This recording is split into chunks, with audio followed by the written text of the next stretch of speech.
Welcome everyone, this is Andy 79Z28, sometimes known as the Zinc Master. Anyway, today I'm going to show you about the Lyman case trimmer, what do they call it? Express. And a couple of little add-on tools that I purchased, and the way I do it. Okay, I'm working on 300 blackout brass. All this brass has been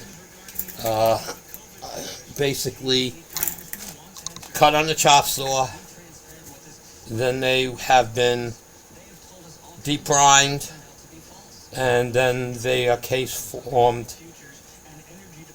And now it's time to start trimming to length. Now I make my brass long, and I thought I had a piece of brass left. Okay, I make them longer than they have to be. Because after I chop them and deprime them, I anneal them before I form them. Okay, so now I've shown this case trimmer before, and explain what I do. I don't trim my brass to length in here, and I'll tell you why. Because it works off the shoulder. Okay, it's working off the shoulder of the brass, and that's why your overall case length varies, because you're working off the shoulder. So what I do is I trim this close, within the thousandths or less. Okay, and then I go over to my RCBS, what do they call it? Trim Pro 2 motorized, to do the final, which gives me the final length and the three-way cutter, so I don't have to deburr anything else. Now, again, like I said, it's because you can take this brass and you can do, and they're all going to be different lengths, and the reason is because it works off the shoulder. So if you want accuracy, you can't use any of these types of things to be, you want like 1.360 is where I trim my brass to. You can't get 1.360 out of this on every piece of brass. It'd be 1.159, 1.61, 1.361, etc. So by doing it this way, I know it's a double step, but if you want accuracy, your bullet brass length does matter. Okay, that they're consistent, because you want if they're not, your crimp is going to be different on each piece of brass because of different sizes. Okay, that's my speech. Now, this is a tool. I don't know if we can get this in the camera good. I'm trying. Okay, it's a handheld tool. It's made by kmshooting.com. And you can get this on Midway. It's like $25 if I remember right. And what this tool is, it holds your shell holder. Okay, now it uses DeLee type shell holders for the priming tool. So there's no bottom. It's just a flat shell holder. Okay, so this has a handle that unscrews a little more. Oh, sure. Only on camera. All right, come on out. Why are you giving me so much trouble? Okay. It's actually stuck in there. That's great. I've never had that happen. Oh, I see why. Okay. Oops. Okay. So, put this back together. Again, only on camera.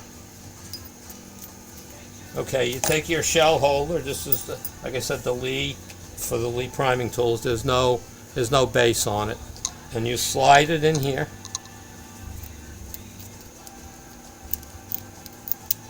Okay. And then there's when you turn this down, there's a stud that'll come up. Let's see if you can see that. Okay. Get on camera would help. And that stud is what holds the brass in place. So, you put your brass in, you tighten this up, because I have to reset everything. Turn the tool on. I set it about 6.5, and the thing about this tool is if you've used any of these and you know how the brass will catch and spin in your fingers and stuff, well, this doesn't happen. Okay, so that is now my first trim, and that is trimming to, let's see if we can get this on camera. Of course, we're live, so nothing's gonna work. Okay, so I don't know. We're gonna try to get this on the camera. Camera's on my wrong side for me to do this right, so I'm gonna step back here. Let's see. I don't know if you're seeing it. 1.365. Okay. So I'm doing this trim, and I'm cutting it down from my overall length is 1.4 plus. Okay, 1.4 plus. That's when I chopped it. Again, you put it in, you tighten it up.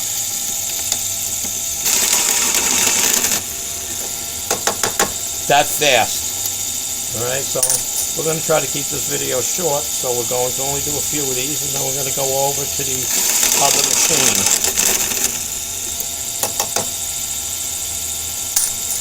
And you can see it goes pretty quick.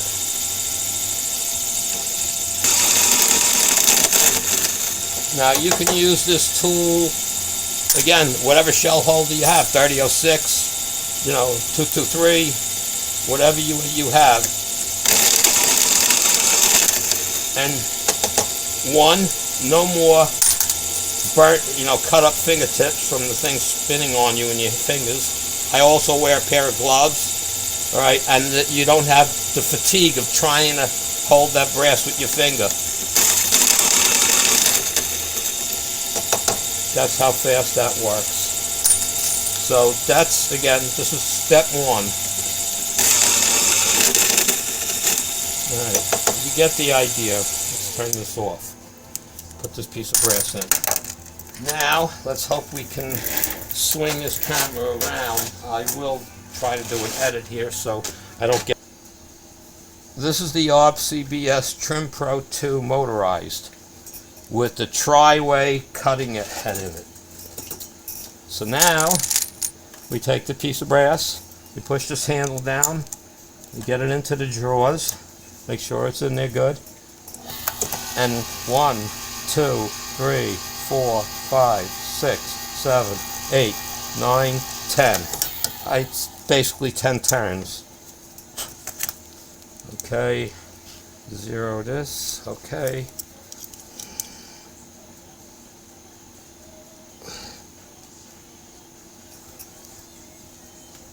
$1.395.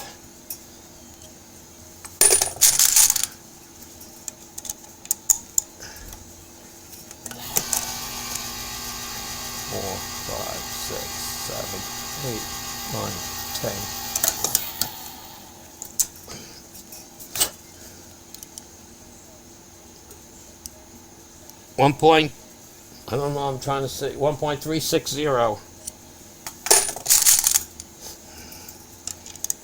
Okay, now the difference is this is actually functioning off the overall length of the cartridge, not based off the neck. Okay, so you will get more consistent overall lengths. Now you don't have to use this type of machine if you have the manual version or the Lyman version or any of the other versions that are out there. Okay, with the drill, you can put a drill on it, or you can do it by hand because I've already cut it so close. It only takes a little bit. 1.359. I'm just going to do a few because I don't want to bore everybody to death.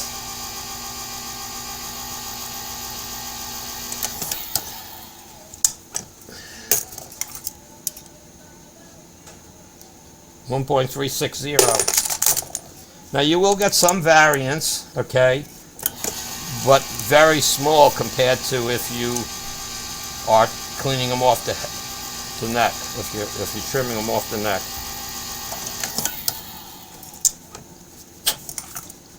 Is it more time consuming?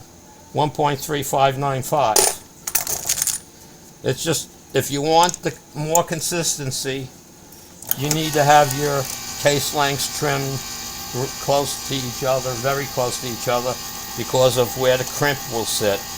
The longer the case, if you set your crimp on a longer case and then you put a shorter case in, what happens is the crimp is not correct. It's 1.360. Your crimp will be less. If it's a short case, the crimp will be more. If the case is shorter, the crimp will be less. And I don't really care. See, I'm not in a hurry.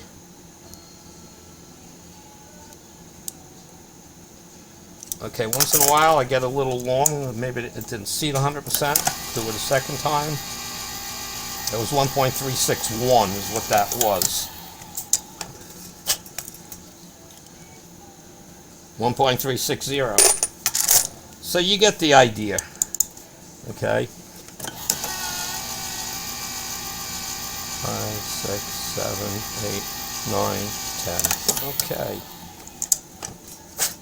Oh, by the way, I ordered a few more reamers to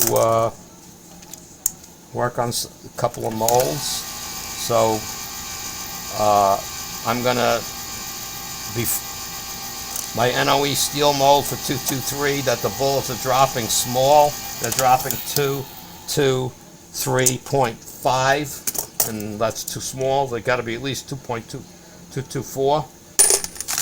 So I do have a .225 reamer, but instead of going right to that size, I'm going to first ream it to .224. So I ordered a new reamer for that, and I'm going to play with a couple of molds. I mentioned on the live chat last night with Uncle Jim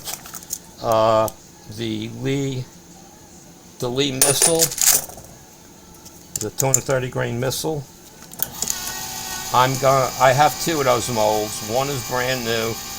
One has been used to cast zinc with, and I oblong the bases a little bit, so the mold it's not useless. But what's going to happen is I'm going to ream that mold out and make it 309 from the base all the way past the lube grooves, because those are small, thin there. I also have the same problem in my my Lee mold, the 124. The 124 mold. I'm losing my mind. I'm remembering everything anymore. The truncated cone. And what's going on with that is the base of the bullet is proper size.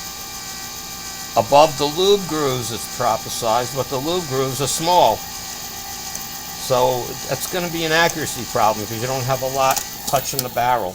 So I'm also going to be working that. There we go. I'm going to be working that as well to open up that mold a little bit. Okay, for lead. I just won't. I'm not going to cast zinc in that mold. My zinc bullet for that is the Lyman 147 grain mold, and that's casting perfect bullets. But in lead, I'd like to make that 9mm bullet work again. And it's weird. I've measured. I have a bunch casted, which I have since melted down, and they just measure like 355 in the center. Okay, one end, the base is measuring like 3.5, 5.5. They're small. So I think that's part of my problem with that bullet, why I'm having some accuracy problems. But the round nose version of that bullet shoots fine and measures fine. So I just think it's the Lee mold that, they're just not putting... The Lee molds work. I'm not knocking Lee molds. I have a bunch of them. And basically, I'm going to try to play with those molds and see what's going on. Now, I do have a 2-cavity mold of that Lee 124 truncated comb bullet. And I think that one casts perfectly. I think it's the 6-cavity mold that I have that doesn't. So I've got to play with that stuff yet. Okay, 13595. All right, we've made this video long enough, everybody. You have a great day. This is Andy79Z28, also known as the Zinc Master, signing out.